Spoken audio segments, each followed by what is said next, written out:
할렐루야, 성경 통독 263일째입니다. 오늘은 고린도전서 5장에서 8장까지 살펴보도록 하겠습니다. 고린도전서 5장에서 6장까지는 고린도 교회에서 보낸 그런 근로의 집사람들, 그 사람들이 고린도 교회 형편을 이야기했을 때 그것에 대한 그런 답변을 주는 그런 그 내용이고, 7장에서 8장의 그런 그 내용은 고린도 교회에서 편지로서 사도 바울에게 물었습니다. 이런 문제는 어떻게 처리하면 좋겠습니까? 물었을 때 그에 대한 그런 답변을 주는 그런 그 내용입니다. 5장에서 고린도 교회 사람들이 와서 전한 그런 고린도 교회 형편은 무엇이었을까요? 고린도 교회 안에 음행이 있다는 것입니다. 깜짝 놀랐죠? 1절에 보면 이 음행이 그냥 음행이 아니라, 그냥 성적으로 문란한 것이 아니라 어떤 아들이 아버지의 여자, 즉 어머니 뻘 되는 그런 여자를 데리고 산다고 하는 것입니다. 이것은 이방인에도 없는 것인데 이러한 일이 있으니 책망을 하는 것입니다. 이런 책망을 하면서 정확히 사도 바울은 이야기합니다. 3절에서 보면 내가 몸은 떠나 있으나 영으로는 함께 있다 하면서 영으로 이미 너희를 심판했다, 그렇게 선언하고 있습니다. 그런데 사도 바울은 이것을 막 책망하면서 이야기를 해줍니다. 내가 지금 말하는 것이 음행하는 사람, 탐욕하는 사람, 약탈하는 그런 사람, 또 우상숭배하는 사람들, 그런 사람과 전혀 사귀지 말라는 것이 아니다. 그렇게 하려면 우리가 세상 밖으로 나가야 할 것입니다. 그렇게 이야기합니다. 사도 바울은 정확히 지금 알고 있죠. 우리가 세상 살다 보면 그런 사람들을 많이 만난다는 것입니다. 그런데 음행하는 사람, 약탈하는 사람, 이런 나쁜 사람들을 교회 안에서 함께 교제를 하거나 교회 안에서 직분을 주거나 공동체 일원으로 그냥 묵인하지 말라는 것입니다. 공동체 안에 그런 죄악이 있으면 반드시 제거하면서 책망하고, 그리고 벌을 주고, 그렇게 하면서 교회 공동체가 늘 세상 가운데서 거룩해지도록 그렇게 노력을 해야 한다는 것입니다. 6장에 보면 새로운 그런 이슈가 하나 등장합니다. 그것은 무엇일까요? 소송에 대한 그런 문제입니다. 여러분 살면서 피해를 입거나 재산상의 손해, 어떤 그런 피해를 입으면 어떻게 하겠습니까? 소송할 수 있지요. 그런데 교회 안에서 문제가 일어날 때 어떻게 하는 것입니까? 그것은 교회가 처리해야 된다는 것입니다. 교회 안에서 잘 성도 간의 그런 문제를 처리해야 된다는 것입니다. 왜 그럴까요? 사도 바울은 위대한 그런 영적 진리를 가르쳐주고 있습니다.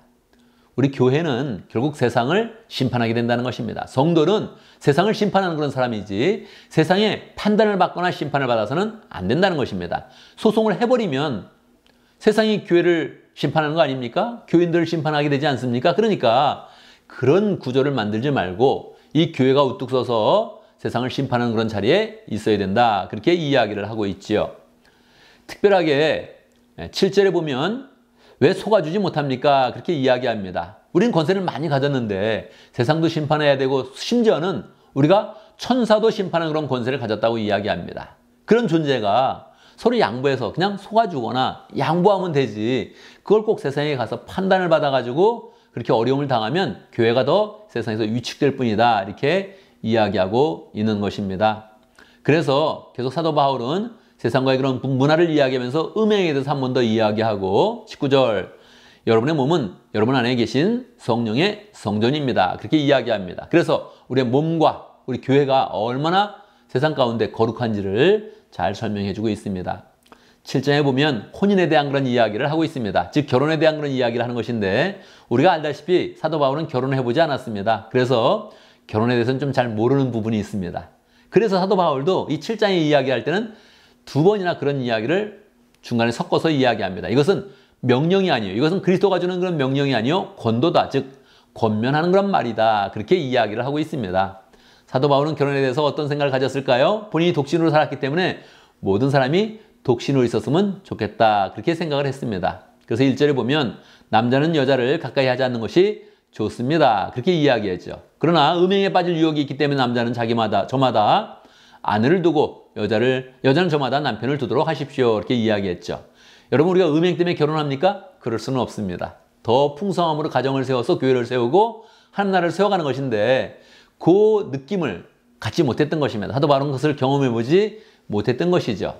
특별히 사도 바울은 그 인식 가운데 26절에 보면 지금 닥쳐오는 재난 때문에 사람이 현재 상태로 살아가는 것이 좋다고 생각합니다, 그렇게 이야기하고 있습니다.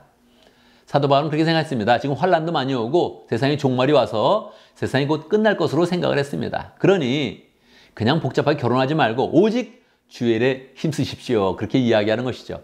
사도 바울이 그렇게 살았습니다. 그러니까 사도 바울은 그렇게 말할 그런 자격이 있지요. 그런데 분명한 것은 사도 바울이 결혼 생활을 하지 않았기 때문에 조금 더 결혼에 대한 그런 부분을 소극적으로 생각하고 부정적으로 생각을 했던 것 같습니다.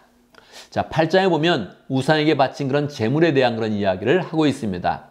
당대에는 우상에게 재물을 바친 다음에 그 재물을 시장에다가 팔았습니다. 그러니까 시장에서 그 어떤 고기를 사서 와서 먹으면 우상에게 바친 그런 재물일 가능성이 너무 높은 것입니다. 그러니까 이게 이슈가 되는 겁니다. 고기를 먹을 때마다 어떤 사람은 저거 우상한테 바친 그런 재물 아닐까? 이렇게 생각하기도 하고 딴 사람이 먹을 때 저 사람은 우상에게 바친 그런 재물을 먹는구나 이렇게 생각을 하는 것입니다.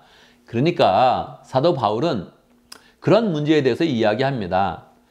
약한 사람들을 위해서는 먹지 말아라 그렇게 이야기를 해주고 또 사실은 우상에게 암만 바쳤어도 우리가 먹는 음식에는 전혀 영향이 없다 하는 그런 영적인 그런 원리를 정확히 가르쳐주고 있는 것이죠. 그런데 사도 바울의 그런 그 마음 가운데는 어찌하든지 복음을 세워가는 그런 그 마음이 있기 때문에 13절 그러므로 음식이 내 형제를 걸어 넘어지게 하는 것이라면 그것이 걸려서 넘어지게 않게 하기 위해서 나는 평생 고기를 먹지 않겠습니다. 그렇게 이야기합니다.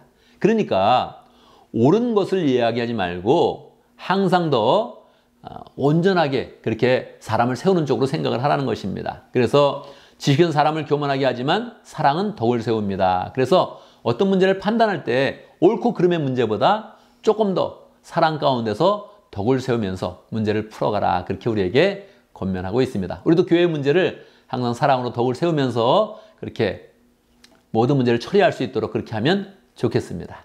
감사합니다.